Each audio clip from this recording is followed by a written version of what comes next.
So you're trying to get your ZWAT skins, and quick play just isn't doing it for you. Well, you came to the right place. Hey everybody, it's Cam, and today I'm going to show you how I play through Back 4 Blood while solo, in hopes that it'll maybe help some of you get through the game while playing alone. I'm going to cut it down into 3 different videos for Act 1, 2, and 3. Maybe I'll throw in 4 as well, we'll see. This game is very different when playing it alone compared to playing it with actual people.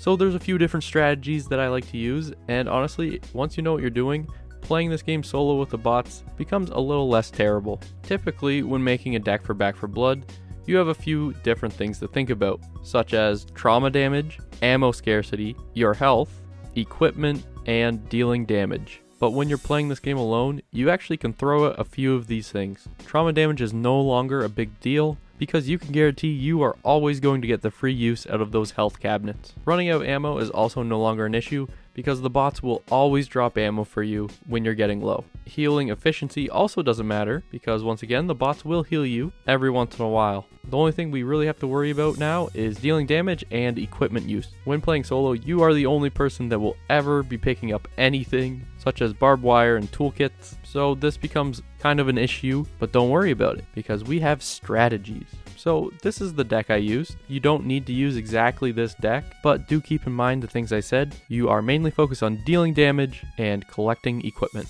Oh yeah, and use speed is important too, especially for Act 1, because there's a few different objectives that are completely based around it. Alright, once we actually get into the game on the first level, the only thing you need to worry about buying is a toolkit. Don't worry about buying medical stuff or offensive items, because you are the only person picking anything up in the entire game. The bots don't pick stuff up. So as you go through the level, if you ever find anything, just take it. Don't waste your money on it. Also, another thing to note is make sure you're pinging stuff. If you've played this game solo, you'll know that the bots are a little brain dead, but pinging commons and specials goes a long way. I've actually beaten Act 1 on Nightmare without killing anything, but that's for a different video. Another thing you'll have to be thinking about as you go through every single level is running ahead of the bots and shooting where sleepers are. The bots really struggle with taking out sleepers, and every time they get grabbed by one, it's going to call in a horde. Make sure if you hear a sleeper, you go out of your way to shoot it. As you go through this first level, eventually you'll make your way to the bridge. And for those of you who don't know yet, once you lower the bridge, you should always run back to where I am in this video, because this is just the best place to hold out for this horde. If you find any barbed wire, you can also place it along the right side.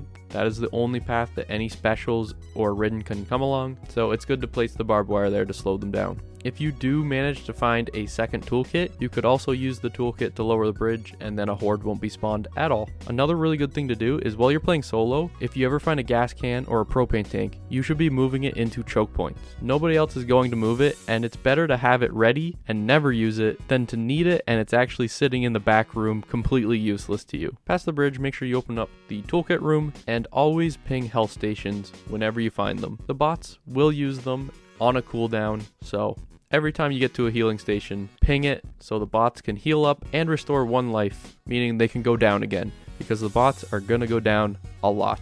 Another thing to note is as you make your way through the levels, I honestly think you should always be looking for some kind of sniper. My preference is the Phoenix. I like the Phoenix the most, but the main reason you need a sniper is because you are going to be the damage dealer, especially if you can get a sniper with a stumble on it. That's just the perfect combination. I recommend an automatic weapon as your secondary. I find the Tech 9 to be overall just the best weapon to take when using a sniper. The bots are a good distraction while you sit in the back and try to hit their weak spots. Additionally, your role as the damage dealer extends into also trying to protect the bots. Whenever a horde comes in or anything, you should be focusing on anything that is special, which obviously that means all the specials, but I also mean the mutations of the ridden as well. Any charred ridden or ones that explode into acid, you should be killing those first while they're at a distance, because they become a much bigger issue once they get up close. This includes the SWAT zombies as well, and the ones that have their head blow up, because once those get close, the bots will always shoot their head and it will end up doing damage to you.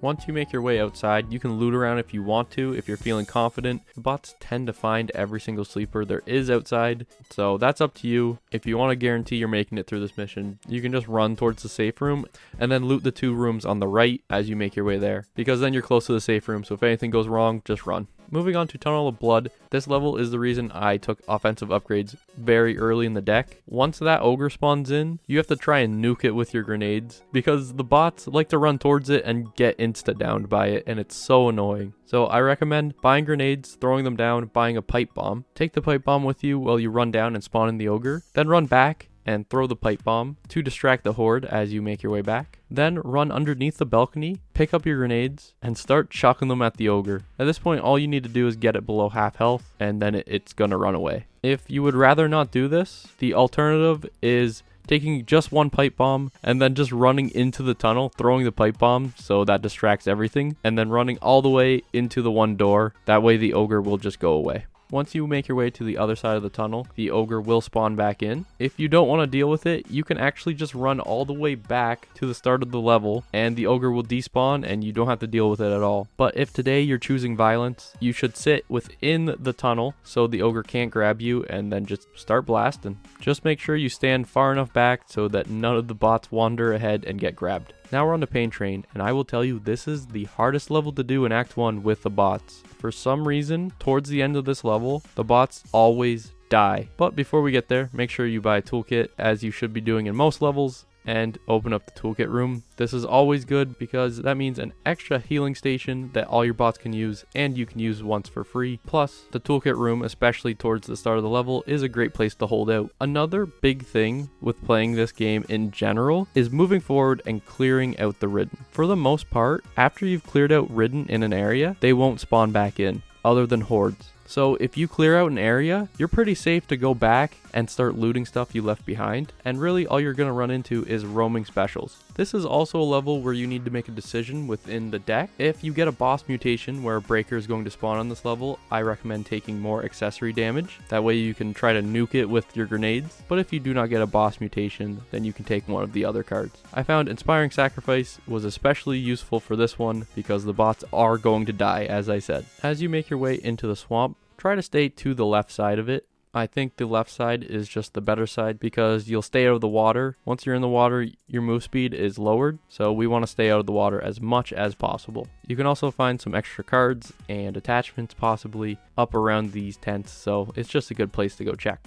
Eventually, once you make it to the train yard, your main goal is going to be clearing out the sleepers before the bots get caught by any of them. After you're done looting around, healing up the bots on health stations that are around the area, you should start moving every offensive item on top of this one train car. This is where you're going to be holding out. It is the best place to hold out. The ridden and specials can only come up from one side. The downside of this is the bots will never come up on top of this train car with you, so you need to somewhat protect them as this horde comes in. Another thing to add is this is an endless horde, so as soon as the rock pile is high enough for you to jump over the train car, you need to run. Don't worry about saving the bots. If they go down, they're down. For the most part, the bots don't survive this level. After you jump the train car, look out for more sleepers, go inside, and this is the area where you should be throwing a pipe bomb because of the endless horde of ridden that always spawn in the way you're supposed to go. Throwing this pipe bomb will give you enough time to take the same path I'm taking and run up the stairs. In this clip, I actually use a grenade. It is best to throw it around this area because specials and ridden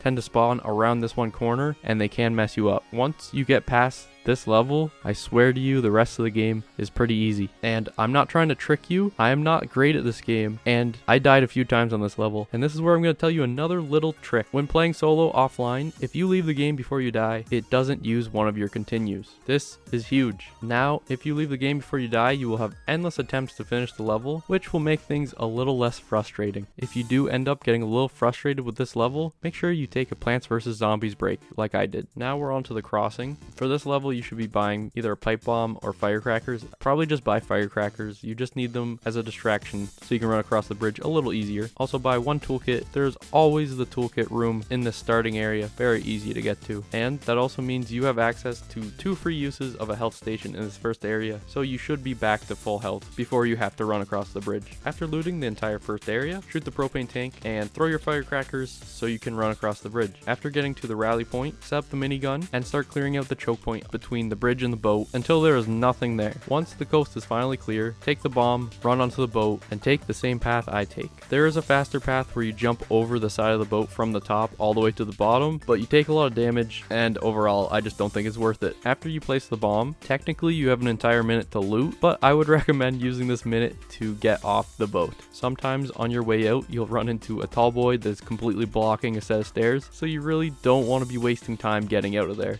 That would be a terrible way for the run to die. Onto a clean sweep. We actually have a really exciting technique we use. I'm not going to explain it because I actually have another video that explains the whole process of what I'm doing here to give the bots new and better guns. It is amazing. It helps you so much in the rest of the act. If you're really struggling, make sure you do this technique. It's not necessary, but it really does help. What I don't mention in that other video is that there is a way to give the bots new healing items and new offensive accessories that they can use infinitely. If the bot is still carrying a pipe bomb or a different healing item by the end of a level, from then on they will have infinite uses of that. So if you die towards the end of a level and there's a pipe bomb around, please pick up the pipe bomb as a bot, especially if they have a Molotov. It is a huge upgrade, and when one of your bots have a pipe bomb, oh my, does the game ever become easy. After you bought your toolkit and possibly some grenades, make your way down and take out the first horde that's going to spawn in. Once the breaker comes out of the garage, if you have grenades,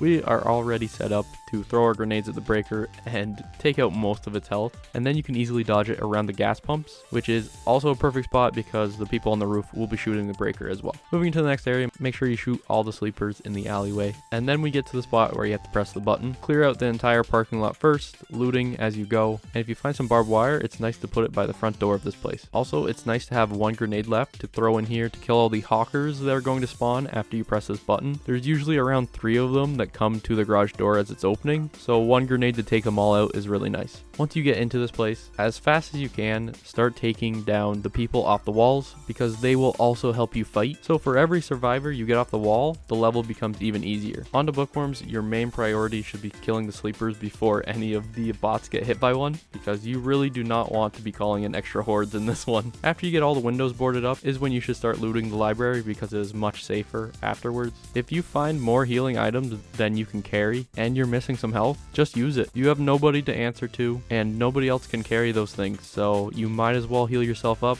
because you are the most important person on the team. Once you make your way over to the hotel, shoot the propane tanks and go inside, and then clear out the sleepers that are all around this place. Being inside is safer than being outside because then the specials and Ridden will have to funnel in through 2 different areas, making them a lot easier to shoot. In this clip you can see I stayed outside and that did not work well. 2 stalkers took out 2 bots and things were going downhill fast, so I ran inside and things went way better. On to Room Blitz. Honestly, one of the easier levels in the game after you do some prep. At this point you should have at least one quick item upgrade because we're going to be using a lot of barbed wire. Honestly, the amount of slots you have doesn't really matter. The more quick item slots you have will just save you some time in going back and forth, but honestly you really just need one quick item slot and then you can just keep running back and forth bringing more barbed wire. So in the beginning of this level you're going to want to buy around 6 things of barbed wire. That might be overkill. I ended up buying more and it definitely was overkill, but the more barbed wire you buy, the easier this level becomes. So buy the barbed wire and then go over to the stairs and throw it over the edge. You want to make sure you don't fall down while doing this because you can't get back up to the safe room. After you've thrown all the barbed wire down, buy a toolkit and then start carrying everything over to the fence because you can grab items through the fence. Obviously, you should clear out the area before you start doing this, but anyways, once you have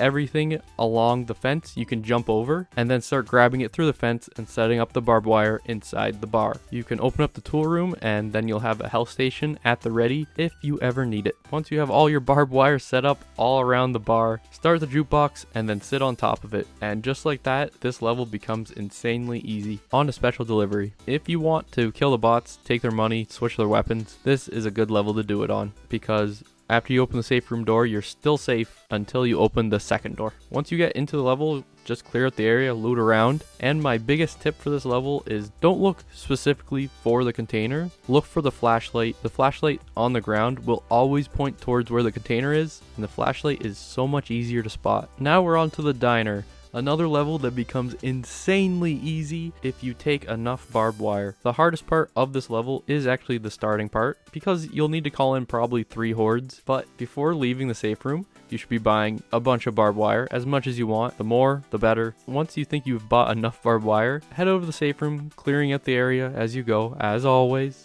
And then head up here so you can see over the wall, and then shoot the alarm door. After you shoot the alarm door, you should press the button and then run back to the safe room. The safe room is a great place to hold out while these hordes come in. If you want to make it easier on yourself, you could actually take 1 barbed wire and put it at the front door, but it's not necessary because you can run all the way to the back of the safe room, and then it becomes really easy to shoot stuff as it funnels in. Alright, now that you've taken out that horde, you can actually head up to the first alarm door that you shot at, open it up, and then shoot the other door if it's alarmed. And then once again, run back to the safe room. After you've done all this, this is where once again we'll be going back and forth, taking the barbed wire from the safe room to this one fence. After you've moved everything to the one side of the fence, that's when you can go on to the other side. Make sure you have everything by the fence before you go to the other side, because this door will lock behind you. Now, once again, you'll have to be going from the fence to the left side of the diner. This side is the best place to set up and defend, so start putting your barbed wire all around this area. Once you have all your barbed wire set up, then you can start the generator and then hide in your corner. On a bad seed, we'll be heading down this hill, and this hill can be a pain in the butt to clear everything out on, but if you don't have time hordes, slow and steady is the best way to go in this game. Here is also a good example of why we took the sniper. If you have a good sniper, you can solo snitches, which is good because you can't coordinate with the bots to shoot them at the same time. You can actually manipulate the bots to shoot the snitch for you, but when you have a good sniper, you don't need to worry about that. Moving on down to where you have to shoot all the nodes. If one set of nodes spawns where you can actually see it from the bridge, I think it's actually best to shoot them from the bridge. You will need to run forward until the objective changes, because you can't actually kill the nodes before the objective changes for some reason. But anyway, shooting the nodes from this bridge is actually a great idea because the ridden can only come from one direction, and I gotta tell you, in this game, choke points are your friend. After killing the nodes, you could run back to the bridge if you wanted to. Pipe bombs will make this a lot easier. You can also hide out in this one shed, and I also found that jumping on top of this one hay bale worked pretty well because I could see very far around me in all directions, so I could kill everything before it really got too close. Once you've looted the entire area and you're ready to leave, you can shoot the final large nest node and then probably just run towards the end of the level. I find this one building, once you run across the bus, to be kind of a death trap, but you can loot it if you're feeling confident. Hell's Bells is next, and for this level you will once again need to make sure you take a toolkit. I mean, you've been buying one every level anyways, but this time we're actually going to use it to open up a minigun to make this first holdout section a little bit easier. You could, if you wanted to as well, buy some barbed wire and then throw it over the truck along with your toolkit, and then set up some barbed wire in front of where we place this minigun, but it's not necessary as you can see from my gameplay. Moving on, if you still have a toolkit, make sure you open up the toolkit room, get the bots healed up, get yourself healed up, because this next section can be a pain in your butt. For this level, specifically the end of it, hopefully you could afford to buy some pipe bombs, or firecrackers would work as well. Either way, once we open up the church door, a horde is going to come in and they are not going to stop. What you need to do is open up the church door, throw one of the pipe bombs out the back window or over the fence if there's too much happening inside. After whatever specials spawned inside the church are dealt with, you should close the front door and then put one board on every window. Once you have one board on every window, you're relatively safe, and then you can go ahead and put the rest of the boards on. If you want to loot the stuff inside the church, I recommend boarding up all but one window, putting 2 boards on that final window, and this should give you enough time to look around without the window being broken. In Abandoned, the entire first area, you should be looking out for sleepers, and then slowly making your way to the house with all the nodes in it. For the house with the nodes, the easiest place to hold out after you kill a set of nodes is the one room upstairs in the back. As long as you're in that room, nothing will spawn in it, and then you really just have to focus on the one door, making it a lot easier. As you're moving to the backyard, you need to make sure the bots are okay, because I've had it many times where I'll jump into the backyard and then the bots will get grabbed or something and there's no way to save them because you can't get back in the house after you've left it for some reason. Alright, now that you've made sure your little bots are okay, you can press the button and then you're just going to run into the house. You can loot the house if you want, but from here on, the rest of the level, you are just running to the end safe room. You shouldn't be looting because there's going to be endless hordes coming out of the mines. If there's ever a red barrel by a mine shaft, make sure you shoot it, but overall, just keep running towards the end. Alright, now we're on to the last level. Before you head down, buy barbed wire, all the pipe bombs you can carry, and then heal up. Once you slide down, you should clear out this area, look for any more barbed wire you can find, or pipe bombs, and bring it all over to the cannon. You should set up the barbed wire all around the cannon to slow down any ridden from getting to you, which will give the bots more time to kill it. Your main and only goal as the only person in the game is to load the cannon. The bots can't do it, so it's up to you. Put the barbed wire all around, and then bring 5 shells over and place them by these boxes. You don't want to place them too close to the howitzer, because when you shoot, the shells will go flying and then you just wasted your time. Once you've loaded and fired the first shell, that's when the horde will start coming in. You should have enough time to unload the cannon, and then this is when you'll throw your first pipe bomb. You'll just repeat this process of loading and firing the cannon, and hopefully you can get all the shots out before the ogre comes and absolutely ruins your day. But yeah, that is how I beat Act 1 solo. I hope this video was helpful in some kind of way. If you would like me to continue this series and make a video on Act 2 and Act 3, make sure to like this video and subscribe. If you have any more tips that are useful for solo players, make sure to leave it in a comment. Thank you for watching, and have a good one, everybody. Another good tip for when you're playing solo is you can actually shoot at the windows of police cars if you are 30 meters away. This is useful for solo and multiplayer, but it is good to know so you get the money out of police cars. But on top of this, a better way to do it while solo, because you need the bots to do it, is you can ping the copper inside the police car and the bots will come and pick it up for you. You don't even need to break the windows. This was pointed out by Christian, so thank you, Christian. Very cool.